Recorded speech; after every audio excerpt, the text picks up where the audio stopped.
marketing, explosive growth, and revolutionary secrets that can catapult your business to new heights. You're now listening to the Underground Marketer Podcast with your host, Tudor Dumitrescu, the one podcast devoted to showing new businesses how to market themselves for high growth. Welcome to the Underground Marketer. This is the place where we deliver the real truth about marketing and explore big ideas that can help new businesses thrive and grow into big ones. I'm your host, Tudor, and in today's episode, I want to address a topic that often comes up amongst our listeners. A lot of the listeners here, they're always asking what books they should read about marketing, about business, about entrepreneurship, and so on.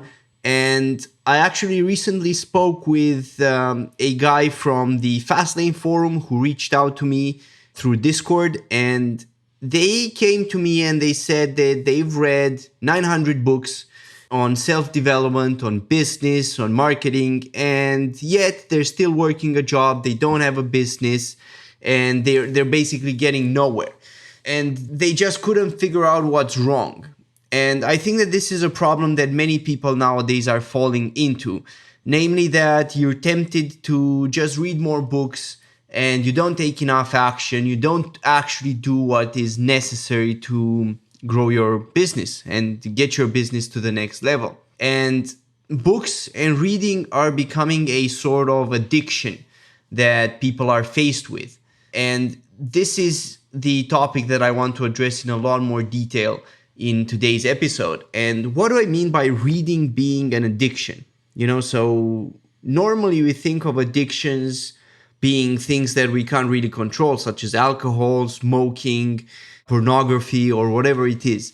But the thing is that reading in the context of creating a business and being a successful entrepreneur can also be an addiction, and it functions in the same way as smoking does. Many people start smoking as a way to deal with stress. They feel some stress, they light up a cigarette, they smoke, and then they feel better. They don't feel the same stress anymore. So the habit, the addiction, becomes a way of hiding from the anxiety and not facing it, not facing the stress. And the same thing happens here. So when you focus on reading as an entrepreneur or marketer, you can use that, you can get to the point where you're using that as a way of avoiding action and avoiding actually going out there in the market and doing what it takes to be successful. And if you don't take action, there's no way for you to be successful. That's the first thing that needs to be very clear. You can read all the books in the world, and actually if you check the statistics on this, there are around 130 million books in the world. And more are written with every passing day. And I mean, even if you actually read one book a day, every single day you read a book for the next 80 years, you will only have read around 30,000 books, right? So if you compare that to 130 million, which are out there, it means that pretty much you only get to around 0.023% of all the books that are out there, which is pretty much nothing.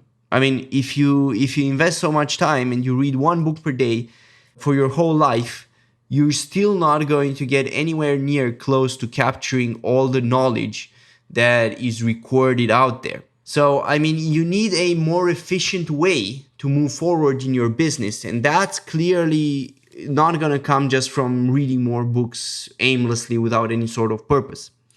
Don't get me wrong. I mean, books definitely have their place. You can get a lot of value from them, but you must also be taking action and engaging with the market and doing meaningful things to actually grow your business. If you don't do that and if you don't actually apply, it's not going to take you anywhere.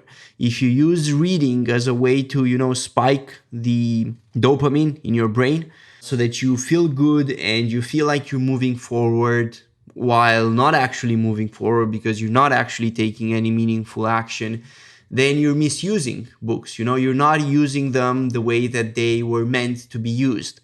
And you're only harming yourself. I mean, there's only so long that you can prolong this without realizing it. It's an addiction and it's harming you. It's an addiction because it takes you away from facing the fears which you probably have related to entrepreneurship and tackling them, finding a solution to them. So what's a better approach? Well, I think that if you ask me in terms of the knowledge that was actually useful for me in growing my business, in helping my clients and so on, I would say that probably 15, maybe 20% of this knowledge came from books. And the rest of it, so 85%, it came from actually taking action, running into a problem, and then figuring out a solution to that problem. Trying a bunch of stuff, seeing what works, what doesn't work, and then ultimately landing on a solution. And that's the truth. Most knowledge that is out there, especially in something like marketing, which is so fast-paced, things are always changing. Tactics that used to work 5 years ago or even 1 year ago in some cases no longer work today. You want to be at the cutting edge. And the only way to do that ultimately is to learn to figure stuff on your own. And ask yourself the question, why, if you're one of these people who's always jumping from book to book, you're always reading something and you spend hours every day reading, ask yourself the question, why am I doing this? Because underneath your addiction, there is something that's supporting it. And that's a misguided belief that you have about what reading can do for you. So that belief for most people, and certainly for this guy that I spoke with, was that there's a missing piece of knowledge, that if you just had this piece of knowledge, then everything would fall into place and everything would just work out. So there's this fantasy that if you just capture this, then you can find a solution to everything that's out there. And that's not actually how things work. The market is very complicated. Nobody knows the solution that you're looking for, because if people did it, they will already be running your business. The markets are competitive.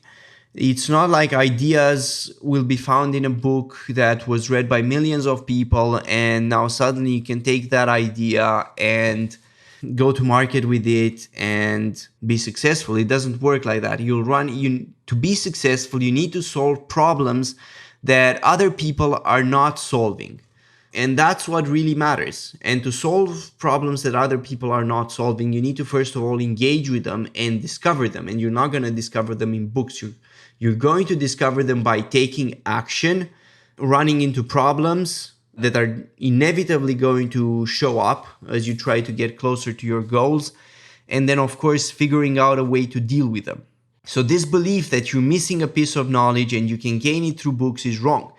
In addition to this, another way to question this belief is to think about the example that I gave before. There's 130 million books in the world. You simply do not have the time to acquire knowledge in this manner if you're actually looking to succeed. It's even if this knowledge did exist and your belief is correct, that there is a missing piece of knowledge, and if you just had this, you would be successful. Even if this is correct, your chances of actually finding that knowledge by reading books is minuscule. As I said, you can only hope to read, if you read one book per day, 0.023% of all the books that are out there. So it's like looking for a needle in a haystack. Basically you're hopeless. There's no way you're going to succeed at that. So hopefully all this is making you question this underlying belief and question the value that books are having to you. And if you're addicted to this, and if you find that you idea hop too much, you jump from one idea to another, you jump from one book to another, you're always looking for that new book, you're always asking people what books they read. And I know that this matters to a lot of our listeners, and this episode will actually be very valuable to a lot of you, because I always get questions from listeners, what books do you recommend? What books do your guests recommend? And so on. And while valuable, I think up to a point, I think that there comes a point when this is more of a crutch that you're using to trick yourself into thinking that you're actually making progress when you're not. So I think that a lot of people are going to need a change of approach if you find that you're in this situation yourself. So how do you actually change this around? Well, it all starts with getting very clear about your goals and what you're trying to accomplish, and then figuring out a plan, going back from the goal, working backwards, of the steps that you need to take to go from where you currently are to where your goal is, to your ideal situation. And of course, you're not going to do this perfectly from the get-go, but even a first way of doing it and figuring this out for yourself is going to help. Because what's going to happen is you're going to figure out a set of steps, right? They're probably not going to be correct. And you're going to realize this when you actually start taking the steps. If you're not moving closer to your goal, you know that you have a problem, in the steps, and you need to reassess and figure out a different way to approach your goal. And this is hard. It takes thinking, it takes patience, and it takes experimenting. You need to try stuff out. When you, for example, let's say that one of the steps is reaching out to people on LinkedIn. And if that's the case, if that's how you're going to find your customers, let's say you might be a coach, for example, or you might be a service business or a B2B business, and you figure out this is the easiest way. So you want to contact people on LinkedIn.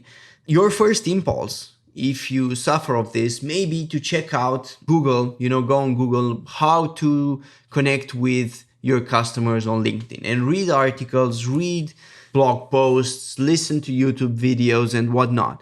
So when that happens, I recommend that you actually try to resist that temptation. Resist the temptation to open a book and figure out a solution. And instead try to think for yourself. So if I want to connect with these people, how could I do it? And start to brainstorm. Look at the features LinkedIn has available. You can send them a message. So try sending them a couple of messages. You can try 30 prospects with one message, 30 with another, 30 with no message, and whatever. And see what kind of differences you obtain. And this is actually very relevant because all these differences, they're going to basically change how you're going to approach this. And they're going to give you the options that you can go out there and test and see what's actually working. You also have to ask questions about your profile. So for example, maybe you're not reaching to those people to sell them. Maybe, for example, you're reaching to figure out what sort of problems they have. You're just in the stage where you're developing your product. In that case, you need to ask yourself some questions. Obviously, nobody on LinkedIn, for example, wants to be sold stuff to. People run away from salesmen. They don't want to engage with them and so on. So if you're selling something and if your profile screams like you're selling something, are those people likely to interact with you? Probably not. Probably not in a way that's actually going to be useful to you if you're actually looking to uncover problems that they're facing. Instead, you want to focus more on a profile that says that you're building relationships, that says that you're a friendly guy and you want to connect with more people and interact with more people. That's probably going to get a lot more people to actually connect with you. And that's what's meaningful to you at that point. And by doing this, you're actually going to figure out that 80 to 85% of the knowledge that you can't find in books. That cutting edge knowledge that you have to figure out for yourself. And once you start doing this, and once you see that you can figure stuff out for yourself, you're not going to rely on a crutch like books anymore. And your addiction would pretty much be gone that moment, because you see that you can discover so much knowledge by yourself and you don't actually need anyone to tell you what to do and how to approach it. And that's very empowering. When you get to that point, there's a lot of realizations that come through and make you realize that, look, actually, I don't need to spend so much time reading and going through all those books, because I can actually figure out what problems I have, by looking at the space between my goals and where I'm currently at. I can figure out what I can try to do to get closer to my goals, by creating a plan. And then I can figure out what's not working, ask better questions, and get closer to the goal. And once you learn this framework and start applying it for yourself, you're actually going to find that it's exciting to go out there into your business and try to figure things out from scratch, without having to rely on anyone else. And there's a few more things that, you can do to actually, if you find that, you're just opening books and you find that you're always going back to them and you don't want to, but your mind somehow still thinks that there's a missing thing there and you must read that book, otherwise you can't be successful. And what I will say is two things actually here. So number one, I will say, think about business people who were successful before that book came out. So a lot of the books that will come to your attention nowadays will not be books that were published more than 20, 30 years ago, right? Because the books that are most marketed at the moment are the new books, of course, new books by new authors and so on. They are the ones that come to your attention most often. So, you have to ask yourself, you may see that everybody is praising this book, for example, Bill Gates, Warren Buffett, whatever, everybody is praising a book. But ask yourself, were these people successful before they read that book? And for the vast majority of entrepreneurs out there who are successful, the answer is yes. They were successful without reading that book. Are there, for example, successful entrepreneurs who have never read Think and Grow Rich, at least before they were successful? For sure, you're going to find many such people, even with a book such as Think and Grow Rich, which is perhaps the most popular and most well-known business book out there, recommended by a lot of entrepreneurs. So, that's the first thing. The second thing I would say is start figuring out the triggers. When do you actually go to search something in books or to search for stuff on YouTube and so on? What's actually happening? Is it, for example, when you're trying to figure out what to do, what sort of business to start? Is it when you run into a problem in your business and you have no idea how to solve it? When exactly is that trigger moment? Do you just open a book, for example, compulsively? You just sit at your desk, for example, and you find yourself that you start reading. What's actually happening? Maybe you have books spread out all over your office and you see them all the time. So whenever you're supposed to be working, you actually end up reading. You have to figure this stuff out for yourself. What are the triggers? What's actually getting you to compulsively read? And once you do this, you can actually work back to remove them. So for example, if books are spread all over your desk, you can hide them. You can put them, for example, in a library that's behind you or whatever, where you don't see them. If your problem springs up when you run into an issue at work, something that you don't know how to solve, then you can come prepared with what we discussed beforehand and try to figure it out on your own first, before you actually go to books or to searching on YouTube and so on. And by doing this progressively, you're going to gain more and more confidence in your own abilities. And this is actually very, very important, because this is how you actually get to the next level in business. This is how it's sort of a rite of passage, the way that I look at it. Every business owner has to get to that point where they sort of start figuring things out for themselves, where they say that, look, I have enough knowledge now. It's time to take action. It's time to jump in the ocean and actually learn how to swim. I've read, for example, all those books about swimming, but now I have to actually do it. And of course, the anxiety and the fears and whatnot, they're going to be there, but you have to learn that by facing them, you can actually overcome them. The biggest thing about fear and anxiety, especially when it comes to business, is that all the fear and all the anxiety is unreal. The moment you actually face it and you engage it and you stop trying to escape it and you actually run towards it, it disappears. You find that the fear is actually unreal. And what was actually holding you back was only internal. It was the belief that the fear is scary. Some people call this the fear of fear.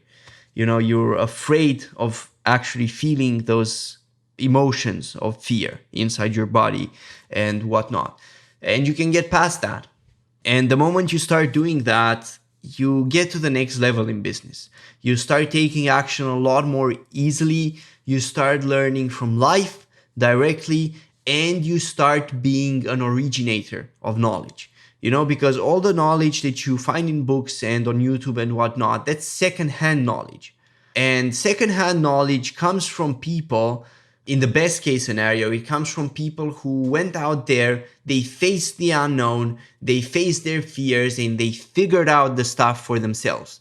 And now you can become one of these explorers. And it's really cool because you're actually going out there, you don't know how things work, and you figure them out for yourself. You learn from the ground up.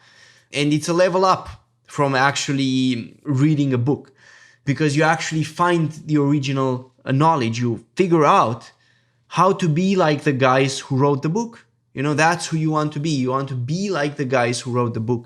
And in the best case scenario, as I said, they're the guys who went out there and figured this stuff on their own.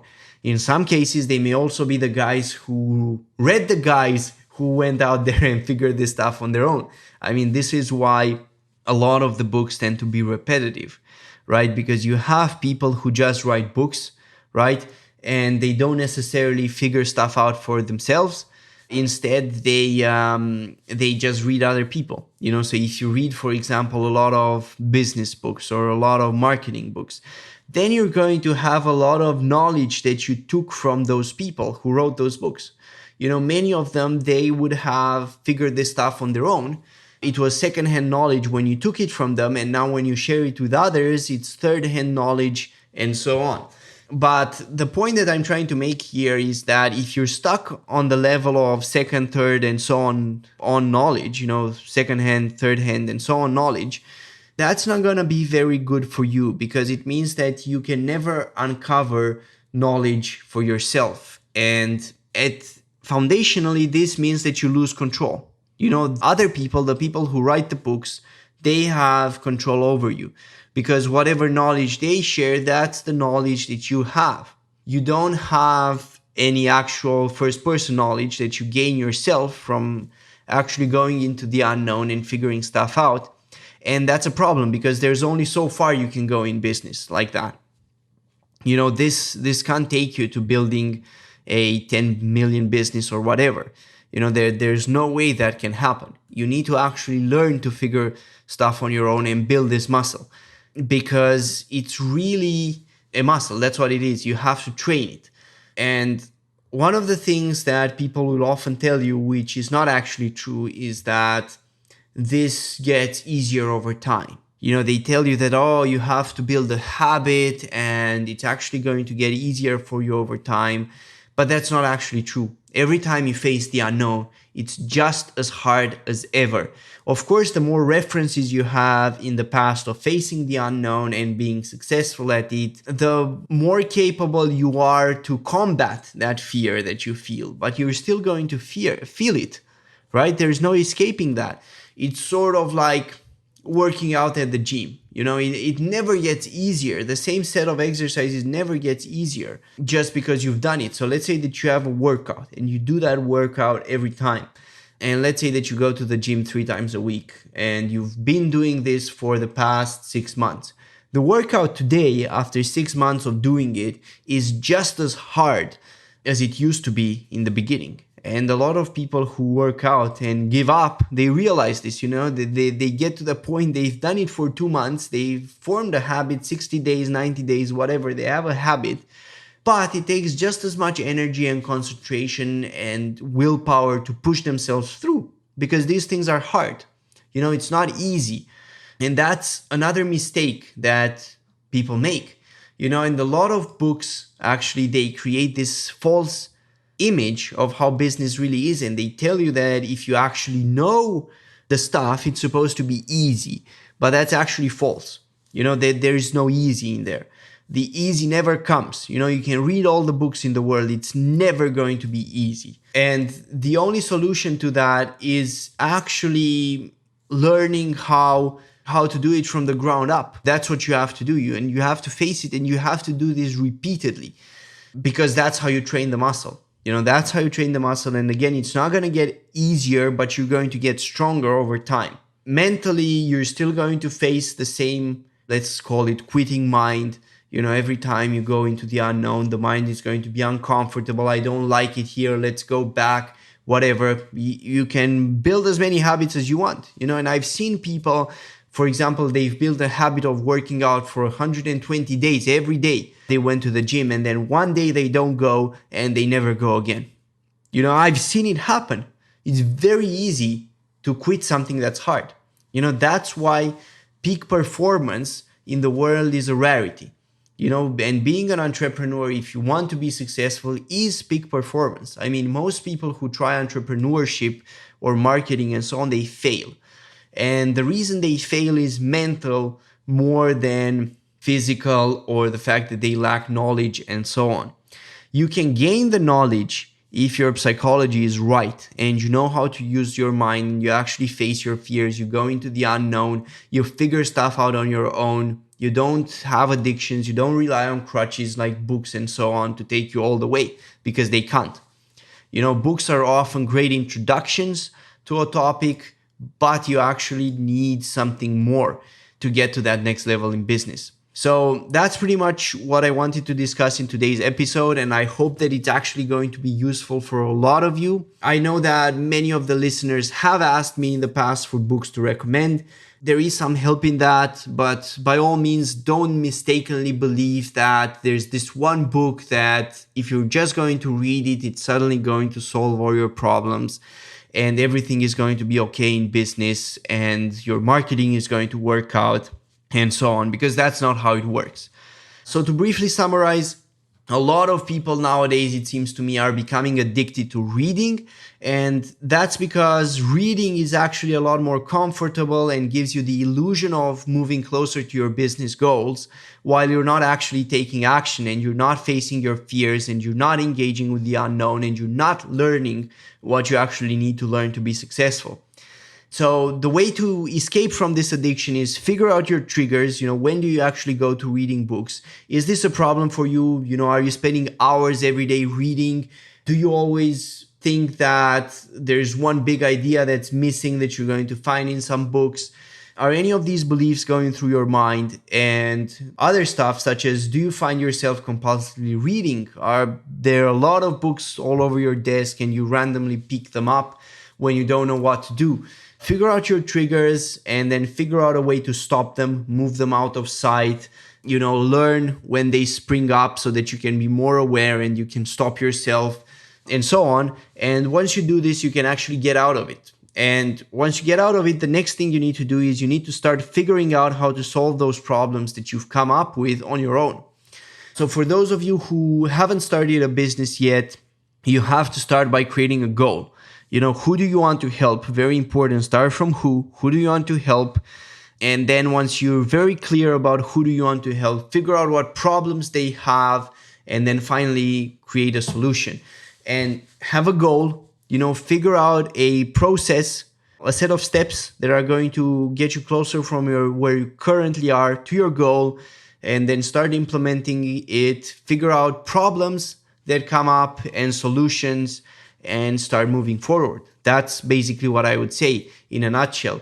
And I mean, it doesn't have to be complicated. If you think about it, if you have, let's say that you don't have a business, you've just figured out you want to help, let's say, e-commerce stores because you had an e-commerce store in the past, for example, and you've made some mistakes, it didn't work out, and now you want to help them solve similar problems. The first thing is you need to connect with e-commerce stores to figure out if they actually have the problem and what sort of stuff they need help with and what sort of stuff you can actually help them with.